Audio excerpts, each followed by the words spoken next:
ഇവിടെ ഈ ഒരു കണ്ടിന്യൂസ് മൾട്ടിപ്ലിക്കേഷനെ ഡിവൈഡ് ചെയ്യാൻ പറ്റുന്ന 10ന്റെ ഹയസ്റ്റ് പവർ എത്രയാണെന്ന് ഫൈൻഡ് ഔട്ട് ചെയ്യണം. അപ്പോൾ നമുക്ക് ഇങ്ങനെ ഒരു ഹയസ്റ്റ് പവർ 10ൻ്റെ ചോദിച്ചാൽ നമ്മൾ അതിനകത്തുള്ള ഹയസ്റ്റ് 5ന്റെ പവർ എത്രയാണ്, അതുപോലെ 2ന്റെ പവർ എത്രയാണ്, അതാണ് ഫൈൻഡ് ഔട്ട് ചെയ്യേണ്ടത്. അപ്പോൾ നമുക്കിവിടെ 29 വരെ കണ്ടിന്യൂസ് മൾട്ടിപ്ലിക്കേഷൻ ചെയ്താൽ അതിൽ highest power of 5 find out ചെയ്യാൻ 29നെ നമ്മൾ 5 കൊണ്ട് ഡിവൈഡ് ചെയ്യുക. കോഷ്യൻ്റ് വരുന്നത് 5 ആണ്.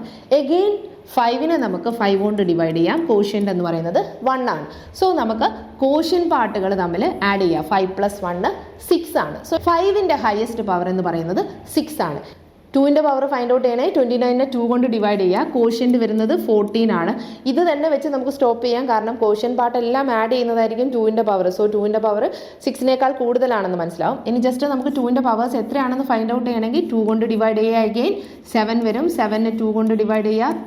3നെ 2 കൊണ്ട് ഡിവൈഡ് ചെയ്യുക. ടോട്ടൽ 2ന്റെ പവേഴ്സ് ഫൈൻഡ് ഔട്ട് ചെയ്യണമെങ്കിൽ 14 + 7 + 3 + 1 which is equal to 25 എന്ന് കിട്ടും.